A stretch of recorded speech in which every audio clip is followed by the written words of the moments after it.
우리는 대체로 국가를 고민하지 않고 살아갑니다. 국가라는 틀이 너무 자연스럽고 익숙하고 또 당연하기 때문입니다. 그나마 생각을 해보게 되는 건 우리 대신 국가를 고민한 그 누군가의 경험이나 증언을 통해서입니다. 영화 집으로 가는 길의 실제 주인공 장미정 씨가 잃어버린 날들이라는 책을 냈습니다. 집으로 가는 길에 담긴 바로 그 얘기입니다. 장미정 씨를 어제에 이어서 오늘도 모시고 얘기 나누어 보겠습니다. 국민TV 라디오 30분 책 읽기 1월 24일 방송 시작합니다. 저는 김효진 PD입니다.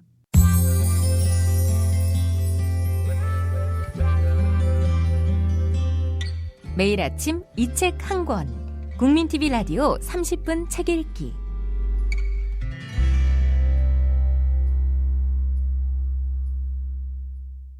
장미정 씨 안녕하세요. 네, 안녕하세요. 네, 어제 이야기들 많이들 들으셨을 거고 많은 생각들을 하셨을 거고 네. 속으로 화가 많이 나신 분도 계실 거고 것 같습니다. 네. 오늘 네. 얘기를 들으시면 좀 더 그러실 수도 있을 것 같고 네, 좀 더 본격적으로 얘기를 나눠보려고 하는데 어제 이런 대목에서 얘기가 끝났어요. 그 감사의 편지 논란. 네. 남편께서 마르티니크에 있는 교도소로 영치금을 보내주셨죠. 그 중간자 역할을 대사관이 해줬습니다. 네. 너무나 힘드시고 그때는 정말 아무것도 모르시던 때였고 법이나 어떤 행정 절차에 대해서도 그렇고요.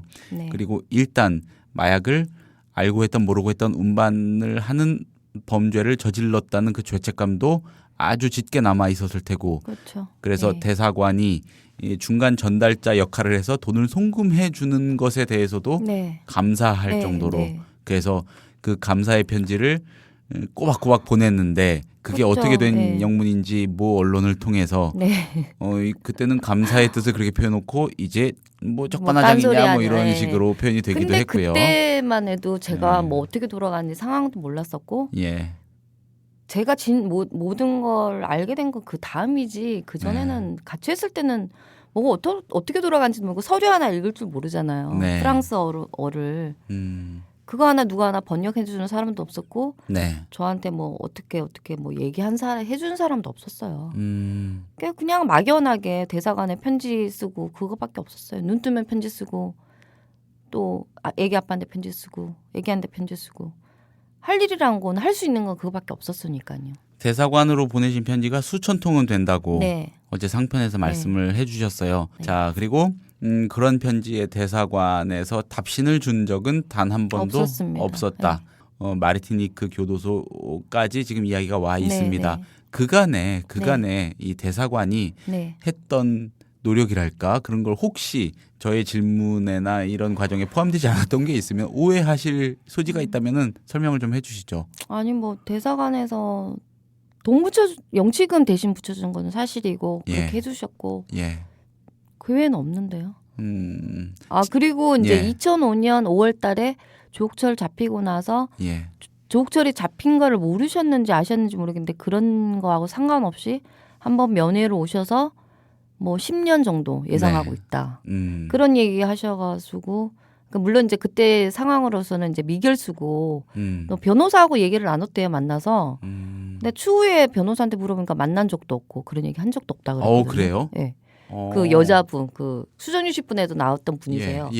그분 뭐 만난 적도 없고 뭐 그렇다고 말씀하셨고. 그때 누가 왔었어요 면회를? 그 영사님이요. 영사요? 이름은 지금 뭐 못 되는데 그 영사님이 오셔서 영사가 왔고 두 번째로 면회 오신 거죠. 두 번째로 마치 변호인도 만나가면서 뭔가 분주하게 뛰고 계시는 것처럼 얘기를 하셨는데 근데 이제 10년 다른 거는 이제 귀에 안 들고 10년 예상을 뭐 한다 뭐 이런 식으로 얘기가 그날 이제 약을 먹고 목을 맨 거죠. 좀 바보 같은 짓을 하고 이제 다시 법정으로 갔어요. 4개월 연장 그거 아마 재심 그런 것 때문에 그때 이제 뭐 니네 나라에서 수사 협조가 전혀 없다. 왜냐면 이제 그 전에 조옥철 잡힌 거 제가 말씀드렸잖아요. 법정 가서. 아니 근데 그것도 어떻게 감옥에 갇혀 있는 재수가 그것도 본토 나라에도 아니잖아요. 저는. 그렇죠. 멀리서 한국에서 남편의 편지를 받고 족초를 잡힌 거를 재수한테 그 얘기를 들으니까 그 프랑스 법정에서도 기가 막힌 거죠. 그래서 뭐 그 다음에 또 갔는데 4개월 뒤에 이제 그 얘기가 갔는데 수사 협조가 전혀 안 이루어진다. 재판 협조가. 네. 예. 그리고 저한테 분명히 그랬거든요. 그 관련 서류가 너에 대한 관련 서류가 와야지만 재판을 받을 수 있다. 그래서 이제 또 그때서부터 서류 부탁한다. 편지에 또 내용이 시작된 거죠. 정리를 조금 해볼게요. 자, 일단 그 영사가 와서 변호인을 만나는 등등의 노력을 한 것처럼 마치. 근데 그런 말 한 적도 없고 만난 적도 없대요. 그 변호사는 만난 적 없다. 나중에 이렇게 얘기를 했던 거고. 그리고 그 법원에서는 자, 그 재판 기록이 와야지 이대로 우리가 어떻게 재판을 하냐. 그리고 왜냐하면 또 저한테 일을 시킨 직접적인 사람이 잡혔잖아요. 뭐 그런 것만 그 사람밖에 모르니까. 프랑스 법원 입장에서는 이대로 그냥 재판을 하면은 피고인인 장미정 씨에게 불리할 수도 있으니까. 그렇게는 할 수 없다는 거였고요. 자, 그리고 한 가지 궁금한 게 있습니다. 영화나 책에서도 묘사가 됐습니다만은 프랑스 법원에서 굉장히 어처구니 없어 했죠. 이렇게 방치하는 거에 대해서. 그 마지막 재판 날이었어요. 체포 변론을 하잖아요, 변호사들이. 대한민국 정부는 이렇게 이 사람들을 이렇게 방치해 놓은지 모르겠다. 빨리 끝날 수 있는 일을. 그런 멘트 때문에 되게 많이 울었어요. 다 같이. 너무너무 속이 상했죠. 1년형을 선고받으셨던 거죠, 실형을. 집행유예 없는 1년이요. 집행유예 없는 1년. 운반을 하신 알고 했던 모르고 했던 상관없이 혐의가 인정이 되는 바로 그 행위 자체에 대해서 1년. 예. 그런데 총 2년 제가 지낸 거는 이제 재판 받았을 때가 2년째거든요. 예, 그러니까 나머지 세월은 그렇게 말도 안 되고 또 말이 안 통하는 곳에서 고생을 하실 필요 없는 그 고생을 하신 거죠. 저는 지금도 뭐 어떤 정부를 욕하거나 뭐 이게 아니라 무조건 억울하다는 게 아니에요. 물론 저도 제 값을 치러야만 했고 치러야 될 제인의 입장인데 단 지금도 정말 안타까운 거는 그 서류 솔직히 막상 법정에서 보니까 긴 것도 아니더라고요. 그러니까 그분들한테는 물론 나란 일 하시는 분 바쁘시겠죠. 근데 저한테는 굉장히 목숨과도 같은 그 시간이고 서류였는데 그거를 종이 한 장으로 치부하신다는 게 그러니까 아무리 죄인이라도 제가 혜택을 뭐 정말 특별히 혜택을 봐달라는 것도 아니었고 제가 무슨 요구를 한 것도 아니잖아요. 그는 당연히 절차를 밟아서 통역을 해서 그러니까 번역을 해서 보내주실 서류예요. 제가 뭐 따로 뭐 부탁한다 그래서 보낼 그것도 아니고 그러니까 징역 1년을 받았어도 제가 모범수였기 때문에 또 깎아주는 그 기간이 있거든. 3개월 정도요. 그러니까 뭐 그런 거는 뭐 바라지도 않지만 1년을 받았으면 1년만 있으면 되는 거잖아요. 근데 그 가석방 되고 나서도 그 8개월이라는 시간이 8개월 넘는 시간을 보냈다는 자체가 너무 지금 생각해도 조금 그거는 좀 아니라고 생각해요. 자, 그 대사관으로 어쨌든 그 재판 기록이 그 재판이라 하면은 잠깐만 참고 삼아 언급을 하자면은 그 장미정 씨에게 그 일을 제안했던 저한테 직접 일을 시킨 사람 그 사람이 이제 저에 대한 증언도 있었고 그리고 뭐 이제 어떻게 누구 시켰다 뭐 이런 거 또 그 사람이 잡혀야지 또 윗선이 또 이름이 뭐 거론될 거 아니에요. 그 사람이 그 사람이 증언을 했죠. 장미정 씨는 이거 모르고 운반한 거다. 전혀 몰랐다. 내가 속였다. 분명히 그게 명시돼 있었고. 그리고 마약이란 사건은 처음에 잡혔을 때 그 같이 잡힌 아저씨 가방에서 여권이 150장여 정도 복사한 게 나왔단 말이에요. 한국 사람 패스포드 그 복사한 게요. 만약에 어떨 때는 제가 다행이라고 생각해요.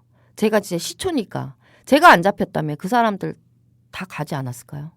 정말 쉬웠다면? 그렇죠. 근데 제가 알기로는 그렇게 첫 스타트는 아니래도 뭐 이렇게 초반기였던 걸로 그 조직이 초반기였던 걸로 알고 있어요. 그러니까 족설 같은 경우는 뭐 여러 번 왔다 갔다 한 그 행적이 있더라고요.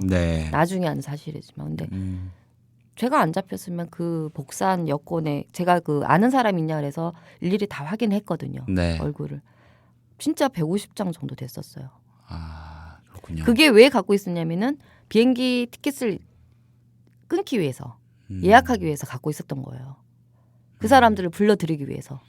그게 참 공교롭게도 장미정 씨에게는 굉장히 괴로운 시간이었지만 그 사건을 단초로 초기에 그게 그 고리가 끊길 수 있었던 적어도 150명은 구했잖아요. 예. 전 그렇게 생각해요. 그러니까 한편으로는 다행이라고 생각해요. 네. 그분들이 뭐 한 번 부를 때 막 몇십 명씩 부른다 그러더라고요. 뭐 이렇게 예매 이렇게 하는 거 이렇게 보면. 예. 그리고 뭐 이렇게 적은 거 메모라든지 이렇게 보면. 근데 단 몇십 명이라도 구했잖아요. 네. 제가 성공을 했으면 그분들 오셨을 거 아니에요. 알겠습니다. 궁금해지는 게 또 하나 있습니다. 많이들 궁금하실 것 같은데 대사관으로 그 아까 문제의 재판 그 핵심적인 이 얘기를 풀어줄 그 단초가 되는 그 재판 장미정 씨는 모르고 운반해 준 거다라고 증언을 가장 윗선의 인물이 했던 그 재판의 사건 기록이 대사관으로 어쨌든 전달은 됐습니다. 늦게나마. 검찰청에서는 곧바로 보낸 거죠. 아, 곧바로 검찰은 곧바로 보낸 확인된 거고요. 바예요. 예. 그러면 그게 대사관에 얼마 동안 잠자고 있었어요? 1년이 넘은 거죠. 1년 넘게. 대사관은 자기들이 그거를 그 관할 법원에 보냈다고 전달을 그랬어요. 해줬다고 믿고 그렇게 허송세월을 한 겁니까? 등기로 보냈다 그러는데 거기 이제 프랑스는 모든 거를 팩스로 안 주고 받아요. 법원 서류는 법으로 그게 금지돼 있대요. 팩스로 이렇게 뭐 받는 거 연락처 외에는 팩스로 받는 게 안 된대요. 그 등기로 보내야 되고 항상 제수들한테도 이게 제가 가석방 됐을 때도 변호사한테 오는 게 등기로 왔었지 뭐 이렇게 팩스로 주고받고 이런 게 없어요. 그러면 등기로 보냈으면 영수증이 있을 거 아니에요. 그럼 뭐 그 어떠한 영수증도 없고 근데 영수증이 없어도 기록이 다 남아 있잖아요. 예를 들어서 뭐 보낸 사람 받는 사람 사인이라든지 기록이 남아 있는데 그렇죠. 그 기록조차 없었고 마지막까지 자기들은 보냈다 어찌된 영문인지 모르겠다 이런 입장입니까? 예 그리고 제가 뭐 이제 언론에서도 이런 거는 처음 얘기하는 건데 참 뭐 에피소드라 그래야 되나? 2006년 4월 달에 추정 60분이 방송이 됐어요. 일부가. 그때 서류가 되게 올 줄 알았어요. 금방. 그 언론에 좀 보도가 되고 그랬으니까. 그리고 이제 청와대 이제 그 뭐 서버가 다운될 정도로 그 막 네티즌들이 그래서 이제 금방 올 줄 알았는데 그 방송사나 뭐 그 코디네이터 뭐 현지 코디네이터 뭐 협박할 시간 있어도 그거 서류 보낼 시간 없으셨나 봐요. 그렇게 방송이 됐는데도. 그리고 그 추정 20분에 일부에서 보면은 백인 검사가 제 담당 검사가 인터뷰를 해주셨어요. 그건 좀 드문 일인데 그러니까 이제 뭐 대한민국에서 수사 협조도 안 되고 뭐 이런 부분이 있으니까 인터뷰를 해주셨어요. 그분이 되게 친절하게도. 그래서 그분이 이제 인터뷰 나가고 나서 방송에 나가고 나서 그 영사분이 대사관 측에서 주불 대사관에서 좀 이거 하신다는 얘기가 그러니까 협박성 멘트죠. 그러니까 그 코디네이터하고 이제 PD한테 제작진에게요 한마디로 제작진에게 이제 어디서 배우를 섭외를 해서 이런 거짓된 인터뷰를 해서 방송을 내보냈냐. 자, 정말 획기적인 정리를 해볼게요. 자, 많이들 아시는 대로 이 장미정 씨 이야기가 장미정 씨 사건이 해결이 되기 얼마 전에 KBS 추정 60분에 의해서 방송이 됐죠. 공중 전파를 탔습니다. 자, 그렇게 되면서 대사관과 우리 정부는 다급해졌겠죠. 그런 와중에 또 방송을 통해서 장미정 씨의 사건을 담당했던 백인 현지 검사가 그 현지 검사 입장에서는 그쪽 검찰 입장에서는 이례적으로 언론의 검사가 응대를 하면서 대한민국 정부 이상하다 이런 취지로 왜 이렇게 협조를 안 해주냐는 취지로 한마디 했고 근데 그걸 보더니 우리 대사관 측이 영사님이 KBS 제작진에게 영사가요. 친히 전화를 하셔서 그것도. 아까 그 변호사도 내가 만나고 다닌다고 했던 그 영사가요. 직접 제작진에게 전화를 해서 어디서 배우를 섭외해서 거짓된 방송하는 그런 말을 했군요. 그리고 이제 그런 에피소드도 있었고 뭐 에피소드라고 제가 이렇게 할게요. 에피소드라고 하기에는 너무 무거운 얘기인데 그리고 에피소드라고 이제 해두죠. 2004년 이제 그래서 그러고도 이제 서류가 안 왔는데 이제 2006년 4월 달에 방송이 됐거든요. 그래서 2006년 6월 18일 날 서류가 온 거예요. 마티닉으로. 근데 그 뒤에 노무현 대통령 그 정권인데 전 그 노무현 대통령 잠깐 이런 얘기 좀 해도 되나? 노무현 대통령님한테 정말 고맙게 생각해요. 왜 네티즌 분들이 청와대에 굉장히 이렇게 많은 글을 올리셨어요. 네. 그러니까 심지어는 욕도 하고 그런 걸로 알고 있거든요. 근데 한명수 총리 분이 직접 오셨어요, 파리까지. 아, 그때 한명수 서류를 왜 안 보내냐. 시절이군요. 네. 예. 그래서 그 서류를 직접 갖고 2006년 6월 18일 날 오셨는데 그때 이제 영사분하고 이제 와서 저보고 이제 벽 보고 참선해라 뭐 그런 멘트 하신 분인데 벽 보고 참선하라고. 그러니까 왜 일을 이렇게 복잡하게 만드냐 저보고 왜 이렇게 떠들어대서 총리가 오게끔 만들고 대통령이 지시를 해서 총리가 오게끔 만들고 막말로 당신이 뭔데 죄인 아니냐. 전 죄인이라고 그랬어요. 저는 한 번도 죄인 아니라고 본 적이 없어요. 저 지금까지도 정말 대한민국 국민분들한테 너무너무 죄송해요. 왜냐하면 딴 나라까지 가서 먹칠했으니까 얼굴에 한국인으로서. 근데 그건 아니거든요. 근데 그렇게 일을 복잡하게 만드냐. 오셔갖고. 그런 거 저 때문에 또 제가 약을 먹고 좀 소동을 좀 한번 폈어요. 그때는 이 보호 관찰. 네, 예, 보호 그 감찰. 허름한 아파트에서. 네, 그래서 발견을 해서 저를 또 이제 병원으로 옮기셔갖고 뭐 죽는 게 쉽지는 않지만, 근데 그때는 저 하나 제가 하나 없어지면 다 끝난다고 생각을 한 거죠. 저 때문에 이렇게 피해 보는 사람도 있고 협박받는 사람도 있고. 그때 제 카페가 생겼는데요. 그 카페 운영장들이나 카페 지키까지 뭐 외교통상부에 협박을 받고 그랬으니까. 그러니까 그것 자체도 너무 저는 죄송한 거예요. 저 때문에 다 일이 이렇게 벌어진 거고 욕을 먹고 왜 그분들이 저 때문에 그 죄책감에 너무너무 시달렸던 거죠.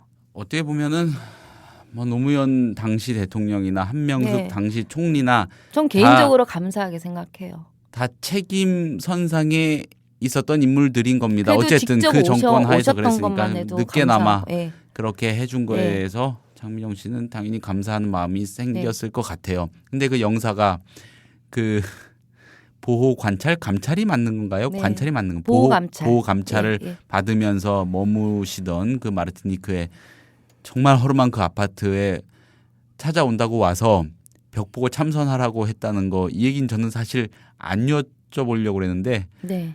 말씀을 해주신 김에 서러웠죠. 되게 참선이라도 하면서 버티면 괜찮을 거다. 뭐 이런 시끄럽게 취지였던 건가요? 만들지 마라. 좀 그런 말씀하셨는데, 물론 그분 말씀도 맞는 말이에요. 일리는 있는데 저는 일을 뭐 복잡하게나 시끄럽게 만들려고 하는 의도는 아니었거든요. 네. 그러니까 저는 정말 그 서류만 좀 보내달라고.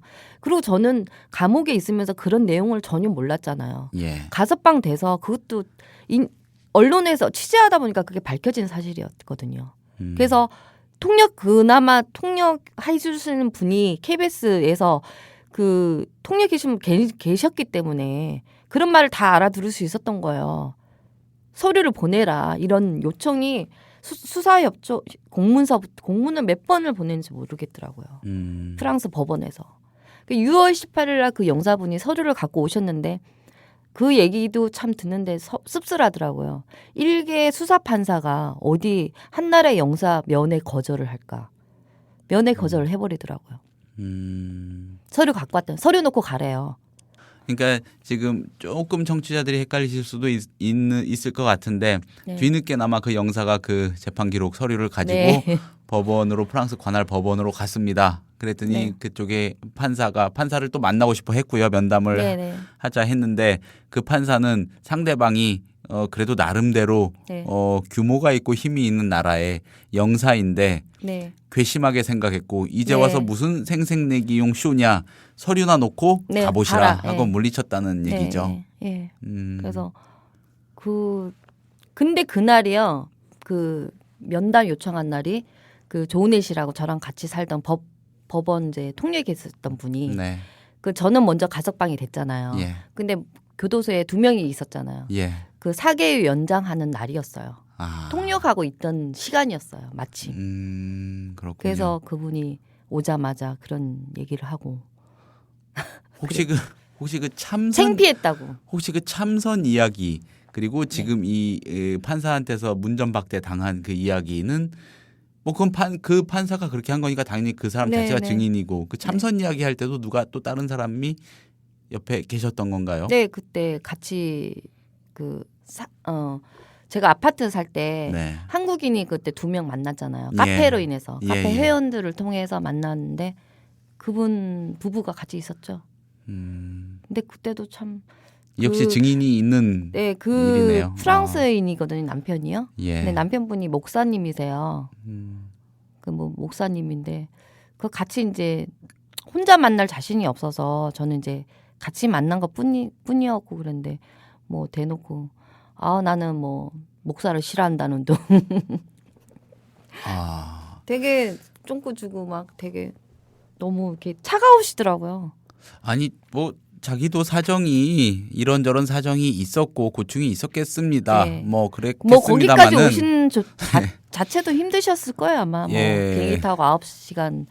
뭐 타고 자기 돈으로 간 것도 아닐 텐데 세금으로 다 움직였을 텐데 참 좀 이상한 사람이네요. 지금 일단 장미정 씨 얘기만 듣기로는 그런데 장미정 씨가 지속적으로 주장하는 게 내가 하는 말에 잘못이 있으면 직접들 찾아오시라 이겁니다. 네, 저는 정말 더 보탠 것도 없고 덜 보탠 것도 아니고 난 있었던 일 실제로 정말 말씀하셨던 거 그냥 전 그대로 지금 뭐 공개적으로 지금 뭐 이렇게 거짓을 말한다는 거는 있을 수 없는 얘기고요. 정말. 네. 알겠습니다. 자, 프랑스에서 처음에 경찰한테 들키셔서 구속 기소가 되신 이야기부터 마지막 판결을 받고 또 그 판결을 받는 시점에 있었던 그 이상한 일들에 관한 얘기까지 다 들어봤는데 어떠세요? 지금 그때 일을 떠올리시면은 기분이랄까? 근데 사람 많은 분들도 그러고 저도 그러고 빨리 잊어먹고 싶어요. 시간이 많이 흘렀으니까 어떤 분들은 뭐 어느 정도 잊혀지지 않았냐는데 제가 이렇게 뭐 이렇게 중간중간에 날짜까지 아직까지 날짜도 시간까지도 기억을 해요. 그러니까 안 잊혀지더라고요. 너무 생생해요 아직. 그러니까 처음에는 잊어먹으려고 노력을 했었는데 지금은 안 그러려고 그냥 어거지로 이게 기억을 지워지는 게 아니잖아요. 그래서 뭐 또 그런 일이 있었기 때문에 제 인생에 또 뭐 전환점도 됐었고 각성하는 시기도 있었을 거고 그러면서 또 욕심 없이 정말 이렇게 정말 바르게 살려고 노력하고 있거든요. 정말 욕심 안 부리고 애들 건강하고 정말 법에 저축되는 일 안 하고 살라고 하고 정직되게만 살라고 정말 노력해요. 그러니까 그런 힘든 시간도 있었으니까 제가 이렇게 좀 뭐 100% 올바른 생각은 아니지만 좀 바르게 살라고 노력하지 않나 싶기도 해요. 저는 장미정 씨 말씀을 들으면서 사람이 어디까지 저렇게 담담해질 수 있는가라는 생각도 들었어요. 사실 상상이 불가능한 사건입니다. 저도 욕할 줄 아는 사람이고 화를 낼 줄 아는 사람인데 저는 정말 저 같은 분 정말 안 계셨으면 좋겠고 얼마 전에도 뭐 2680에서 필리핀 그 사건 돌아가신 그 2680에서 저한테 인터뷰 요청이 왔었지만 제가 거절을 했지만 그 사건도 그래요. 정부가 제가 감히 뭐 정부 보고 뭐 이래라 저래라 말씀을 드리는 게 아니라 조금만 신경을 조금만 배려를 해달라는 거예요. 그리고 저는 제 사건은 일단락되고 끝났지만 전 그랬어요. 전 그런 말씀 드리고 싶어요. 저도 그때 바쁘신 거 그 나름대로 그 상황에 처해지는 상황이 있었으니까 저도 이해를 할 테니까 정부에서도 저를 이해 좀 해달라는 거예요. 그 이상은 큰 욕심 없어요. 저는. 제가 큰 사과를 요구하는 것도 아니고 죄인 입장에서 뭐 뭘 바라는 것도 없어요. 이해를 좀 해달라시는 거예요. 우회적으로 이상한 소리 하지 마시고 제발. 정말 제가 거짓된 얘기 조금이라도 했으면 저한테 직접 연락을 주시라는 거예요. 우회적으로라면 뭐 언론을 통해서든 제발 그리고 좀 거짓말 안 하셨으면 좋겠어요. 정말 부탁하고 싶어요. 정말. 이 마당에까지 거짓말은 그렇죠. 저는 하시면. 공개적으로 영화도 나왔고 책도 나왔는데 제가 뭐 근데 거짓말하지 마세요. 정말. 그 부탁 드리고 싶어요. 알겠습니다. 자, 뭐 여쭤보고 또 얘기 들어보고 싶은 거 치면은 뭐 한도 끝도 없습니다만은 이제 이쯤에서 방송을 맺어야 될 것 같고요. 모르겠습니다. 참 여러 가지 생각이 드는데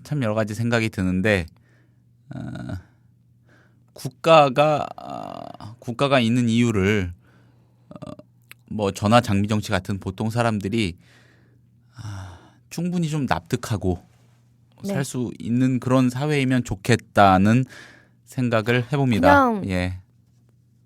외국에서 고생하다가 이게 대한민국이란 나라가 정말 내 나라, 내 조국 이런 걸 정말 실감을 한 사람 입장에서 정말 나라를 정말 사랑하는 마음이 들게 해주셨으면 좋겠어요. 정말 감히 말씀드리지만 그의 든든한 정부, 정말 어느 선진국에 못지않은 내 든든한 조국이 있다는 거 조금만 인식을 시켜주면 행복하지 않을까요? 조금이라도. 알겠습니다. 오늘 말씀 잘 들었고 어제 말씀도 잘 들었고 양일간에 걸쳐서 힘드신 이야기 꺼내서 들려주셔서 고맙습니다. 네, 감사합니다. 건강하시고요. 네. 예. 장미정 씨도 그렇고 저도 그렇고 여러분도 마찬가지일 겁니다. 무슨 수를 써서든 오늘을 살아내야 하고 언제까지 그래야 할지 가늠하기는 어렵습니다. 어떻게든 살아는 질 겁니다. 그런데 곳곳에 전혀 예상치 못한 요철이 도사리고 있겠죠. 거기에 걸려서 넘어지고 빠져들어도요. 너무 크게 다치지는 않도록 조금은 더 푹신한 사회가 되면 좋겠습니다.